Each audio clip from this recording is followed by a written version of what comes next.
السلام علیکم ورحمۃ اللہ وبرکاتہ۔ آج ہم حضرت عائشہ صدیقہ رضی اللہ تعالیٰ عنہ کی طرز زندگی کے بارے میں پڑھیں گے۔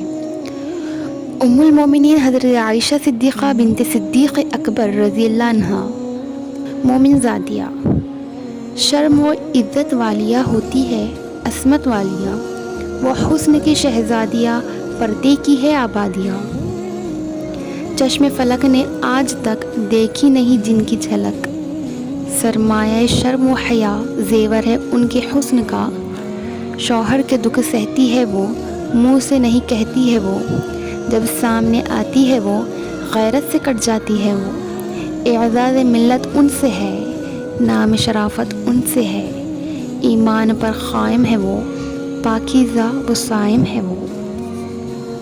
حضرت عائشہ رضی اللہ تعالیٰ عنہ کی پہلی خصوصیت۔ حضرت عائشہ رضی اللہ تعالیٰ عنہ کی ایک عظیم خصوصیت یہ ہے کہ حضور پاک صلی اللہ علیہ وسلم کے نکاح میں صرف آپ ایسی ہے کہ جن کا نکاح بچپنے اور کنوارے پن میں ہوا ہے۔ عرب کی گرم غذا اور فضا میں عورتوں کی غیر معمولی نشو و نما اور افزائش ہوتی ہے اور بہت جلد عورت ہونے کی عمر کو پہنچ جاتی ہے، اور حضرت عائشہ رضی اللہ تعالیٰ عنہ قد و قامت میں طبعی اور جسمانی طور پر صحت مند اور توانا تھی۔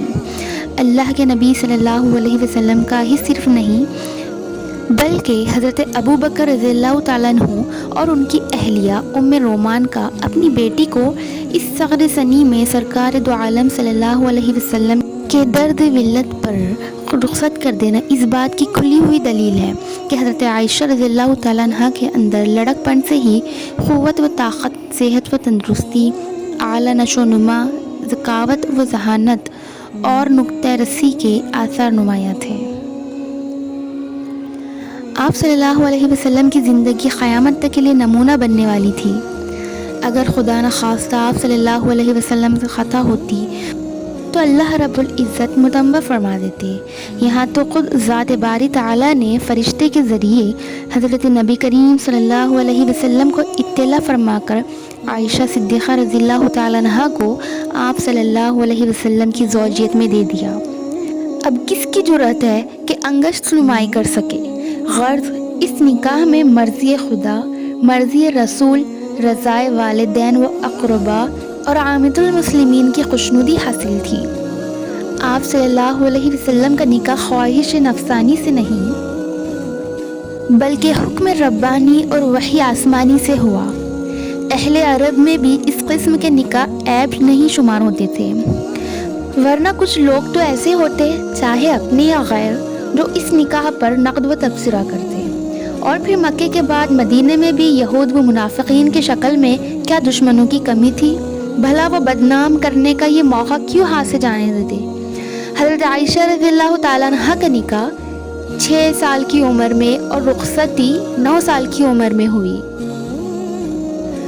آج اخبارات میں کتنی خبریں آ چکی ہے کہ فلاں ملک میں 9 سال کی بچی ماں بن گئی۔ اس قسم کے متعدد واقعات منظر عام پر آ چکے ہیں۔ اس پر دنیا کے عقلاء اور یہود و نصارہ کے مبصرین کو کوئی تعجب نہیں ہوتا اور اسے من و عن قبول کر لیتے ہیں، اور یہ خبریں ساری دنیا میں پھیلتی ہے، لیکن کوئی ایک اعتراض کرنے والا نہیں ہوتا کہ کیا ایسا ہو سکتا ہے؟ اگر ہوا تو کیسے اور کیوں ہوا؟ جبکہ اس قسم کی پہلی خبر سالوں پہلے 10 اپریل 1986 کو عام ہوئی۔ برازیل میں گزشتہ ماہ ایک 9 سالہ لڑکی نے ایک بچی کو جنم دے کر دنیا کی کمسن ترین ماں کا خطاب حاصل کیا۔ ماریا ایلائنی نے 25 مارچ کو شمالی برازیل کے قصبے دے کوئی میں آپریشن کے ذریعے بچی کو جنم دی۔ بچی کے باپ کی عمر 16 سال بتلائی گئی اور ماں کے ساتھ بچی کی بھی تصویریں اخبارات میں شائع ہوئی، جن کو ساری دنیا نے بے چین و چراغ قبول فرما لیا۔ ظاہر ہے کہ یہ تاریخ انسان کا پہلا واقعہ تو نہیں، نامعلوم دنیا میں ایسے کتنے واقعات رونما ہو چکے ہیں۔ اس خبر کے بعد تو پھر کئی خبریں دنیا کے مختلف گوشوں سے 9-10 سال کی کم عمری میں صاحب اولاد ہونے کے سامنے آئے، اور اس سے زیادہ کم عمری میں شادیاں ہو جانا دنیا کے مختلف قبائل کا مسئلہ بن چکا ہے، جس پر روک لگانے کی ہزاروں کوششوں کے باوجود معاملہ قابو میں نہیں ہے، اور دنیا کے دانشور اور عقل مندوں نے اس پر پابندی لگانے کے لیے فطری بلوغت کی عمر کو اپنی طرف سے گڑھ کر 18 سال متعین کر دی، جو قانون فطرت اور اصول قدرت کے سراسر خلاف ہے۔ اس کے ذریعے صرف نکاح پر پابندی لگانا مقصود ہے اور حرام کاری کا فروغ لازمی ہے، اور جبکہ 9 سال سے بھی کم عمری میں بڑوں کے ساتھ ناجائز تعلقات و جبری حادثات کا شمار بھی ناممکن ہے۔ لیکن جب حرم نبوت میں 9 سال کی عائشہ رضی اللہ تعالیٰ عنہ کی رخصتی کا مسئلہ آتا ہے تو ان روشن دماغ لوگوں کے پیٹ میں درد ہونے لگتا ہے اور کہنے لگتے ہیں یہ دراصل 9 نہیں 19 تھا۔ بھلا سوچے کہ سیرت اور تاریخ کی سینکڑوں روایات اور حقائق سے آنکھیں بند کر کے ایسے بدگمان لوگوں کو مطمئن کرنے کے لیے ان کی لچر دلیلوں کو قبول کیا جا سکتا ہے؟ یہ دراصل مغرب زدہ ذہنیت کا نتیجہ اور اسلام بیداری کا انجام ہے۔ کم عمری میں نکاح کی مصلحتیں۔ مصلحت نمبر 1، سب سے پہلی بات تو یہ ہے کہ سرکار دو عالم صلی اللہ علیہ وسلم کے نکاح کو عام نفس پرست انسانوں کے نکاح پر قیاس کرنا حد درجے کی جہالت ہے۔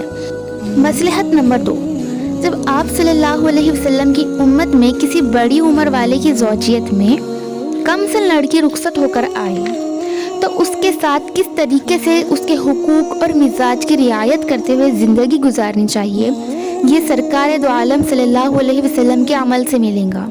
مصلحت نمبر 3، حضرت عائشہ رضی اللہ تعالیٰ عنہ کی زندگی دنیا کی تمام عورتوں کے لیے نمونہ ہے کہ اتنی کم عمری میں بھی کس سمجھداری، فہم و فراست، اطاعت اور فرما برداری، محبت اور جانثاری، عبادت اور خدمت گزاری، صبر و مصابرات اور شکر گزاری، انابت اور شب بیداری، اخلاق و مروت اور رواداری کے ساتھ زندگی گزارتی،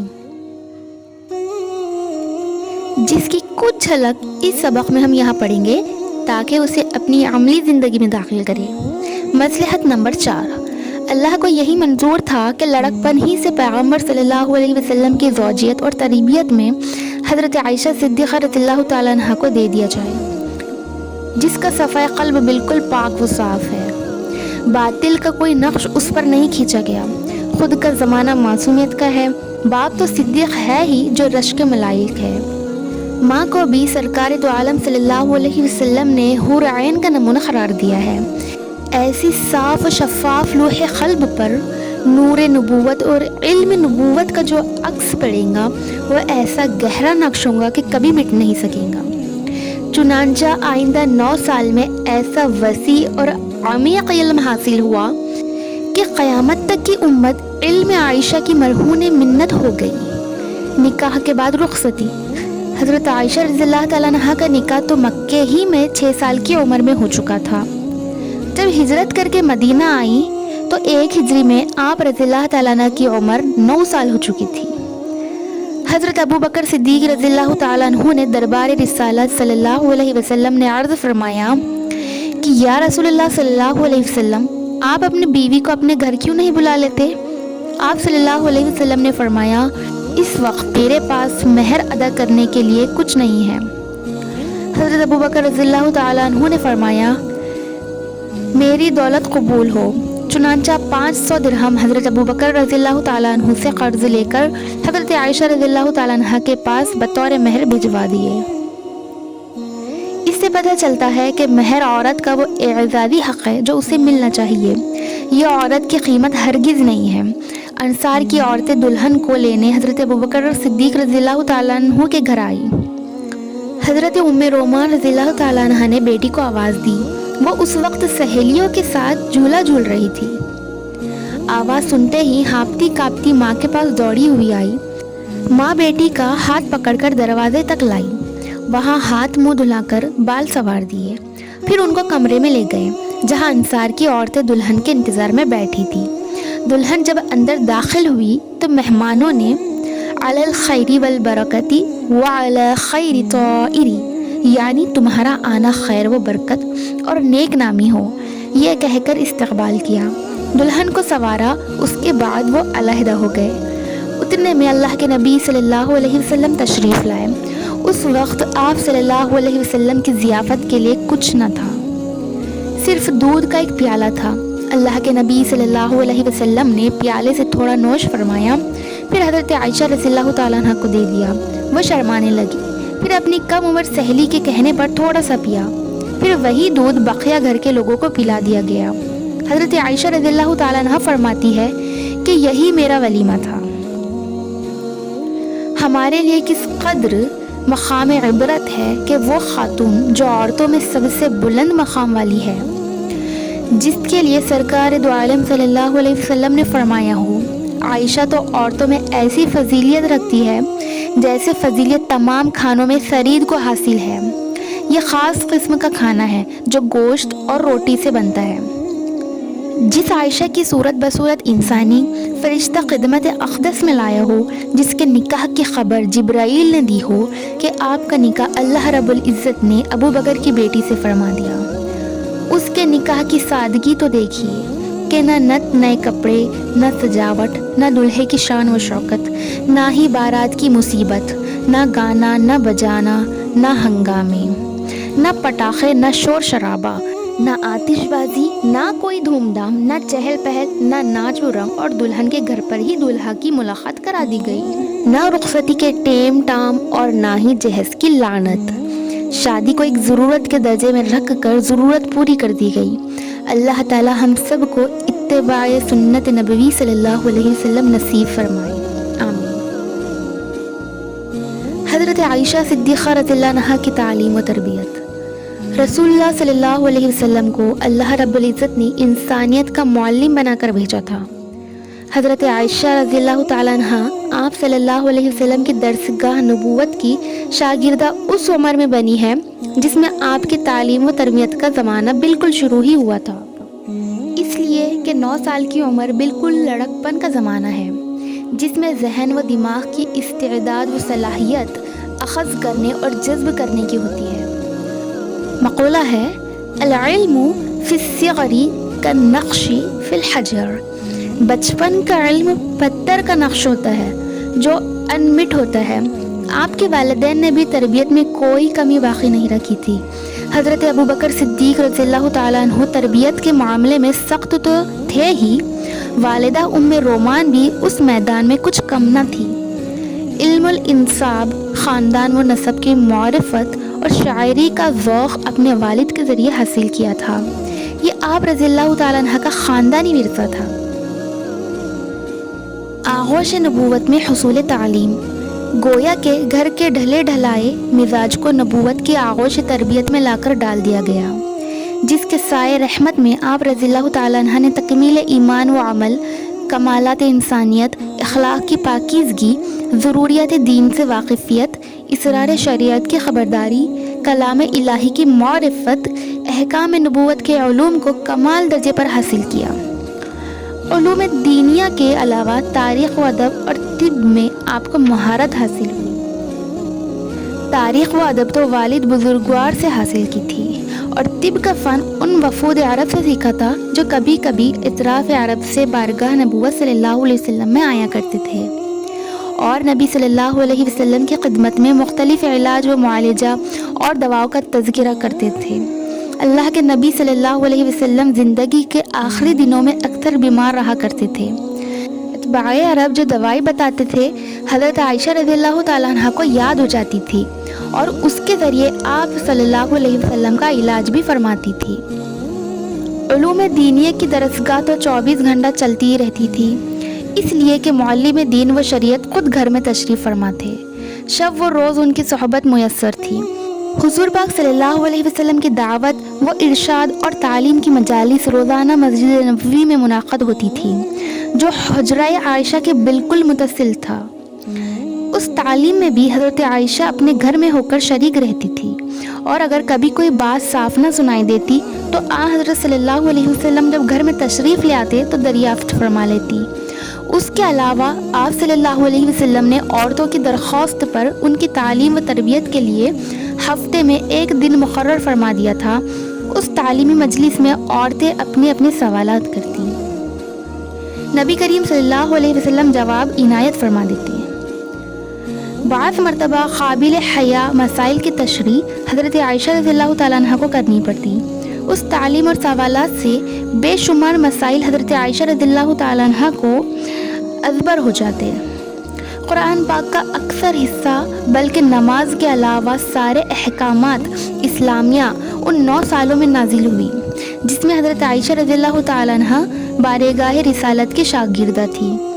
چنانچہ کلام الہی کی تفسیر و تشریح، اس کے رموز و اسرار، آیت کی معرفت اور حقائق کے بارے میں دربار نبوت صلی اللہ علیہ وسلم سے وہ سب سیکھ لیا تھا جو آج تفسیر قرآن کا ایک بڑا حصہ ہے، جن کے جواہر پاروں سے امت کے مفسرین نے جی بھر کر استفادہ کیا ہے، اور تفسیر آیت کے ایسے ایسے اسرار و حکم، معنی اور معرفت بیان کیے ہیں کہ شکوک و شبہات کی الجھی ہوئی تمام گرہیں کھل جاتی ہے اور بے ساختہ زبان پر سبحان اللہ جاری ہو جاتا ہے۔ یہ حضرت عائشہ رضی اللہ تعالیٰ عنہ کے خزانہ علم کے آبدار موتی ہے جو تفاسیر میں پرو دیے گئے ہیں۔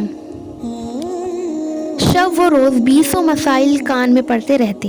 اس کے علاوہ حضرت عائشہ رضی اللہ تعالیٰ عنہ کی خود عادت تھی کہ ہر مسئلے کو بغیر تردد کے سرکار دو عالم صلی اللہ علیہ وسلم کی خدمت میں پیش کر دیتی تھی۔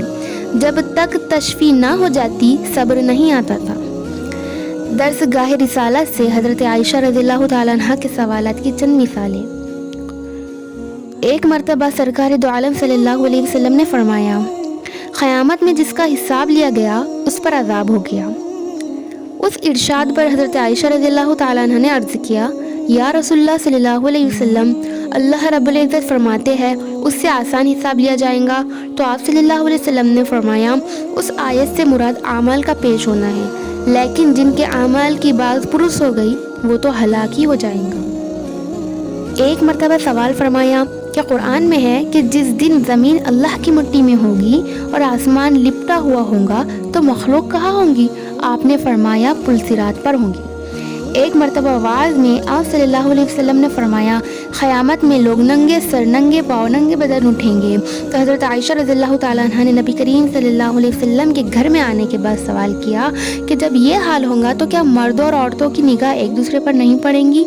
فرمایا عائشہ اس دن حال اتنا خراب ہوگا کہ کسی کو کسی کی طرف دیکھنے کی فرصت ہی نہیں ہوگی۔ جہاد کے بارے میں حضرت عائشہ رضی اللہ تعالیٰ عنہ کا خیال تھا کہ مردوں کی طرح عورتوں پر بھی جہاد ہے۔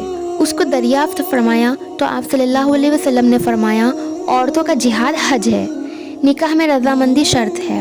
آپ نے پوچھا یا رسول اللہ صلی اللہ علیہ وسلم، نکاح میں عورت سے اجازت لینی چاہیے؟ ارشاد فرمایا ہاں۔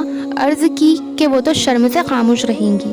آپ صلی اللہ علیہ وسلم نے فرمایا ان کی خاموشی ہی تو رضامندی ہے۔ ایک مرتبہ دریافت کیا پڑوسی میں سے کس پڑوسی کا ہم پر زیادہ حق ہے؟ فرمایا عائشہ جس کا دروازہ تمہارے دروازے کے زیادہ قریب ہو۔ ایک مرتبہ اسی سوال پر فرمایا جس کا دروازہ تمہارے گھر کے زیادہ قریب ہو۔ ایک مرتبہ آپ صلی اللہ علیہ وسلم نے ارشاد فرمایا جو خدا کی ملاقات پسند کرتا ہے خداوند قدوس اس کی بھی ملاقات کو محبوب رکھتا ہے، اور جو اس کی ملاقات کو ناگوار سمجھتا ہے تو اللہ رب العزت کو بھی اس کی ملاقات ناگوار ہوتی ہے۔ حضرت عائشہ رضی اللہ تعالیٰ عنہ نے عرض کیا یا رسول اللہ صلی اللہ علیہ وسلم، ہم میں سے مرنا کون پسند کرتا ہے؟ اور اللہ کی ملاقات موت کے بغیر ہوگی نہیں۔ آپ صلی اللہ علیہ وسلم نے فرمایا اس کا مطلب یہ ہے کہ مومن جب رحمت الہیہ اور رضا الہی اور اس کی جنت کا تذکرہ سنتا ہے تو اس کے دل میں خداوند قدوس کی خدمت میں اور اس کی جنت میں جانے کا شوق پیدا ہوتا ہے۔ اس پر خداوند قدوس بھی اس کے آنے کا مشتاق ہوتا ہے، اور کافر یا نافرمان جب اللہ تعالیٰ کی ناراضگی اور اس کے عذاب کا تذکرہ سنتا ہے تو اس کو اللہ تعالیٰ کے سامنے حاضری سے نفرت ہوتی ہے، اور اللہ رب العزت بھی اس سے نفرت کرتا ہے۔ اس طرح کے بکثرت سوالات حدیث میں مذکور ہے جو در حقیقت ان کی روزانہ تعلیم کے اسباق ہے۔ جس وقت سوالات کی کسی کو جرت نہیں ہوتی تھی حضرت عائشہ رضی اللہ تعالیٰ عنہ اس وقت بھی دریافت کرنے کی ہمت کر لیتی تھی۔ بعض ایسے اوقات کہ جس میں کوئی سوال نہیں کر سکتا تھا، نبی کریم صلی اللہ علیہ وسلم کی ناراضگی کا اندیشہ ہوتا، لیکن حضرت عائشہ رضی اللہ تعالیٰ عنہ نے اس وقت بھی سوال فرما کر امت کی الجھی ہوئی گٹھیلوں کو سلجھا دیا، اور اللہ کے نبی صلی اللہ علیہ وسلم بھی برا نہ مانتے بلکہ شفقت کے ساتھ جواب عنایت فرما دیتے۔ ایک مرتبہ کسی بات پر ازواج سے ناراض ہو کر آپ صلی اللہ علیہ وسلم نے یعنی 1 ماہ تک ازواج کے پاس نہ جانے کا فیصلہ فرما لیا تھا۔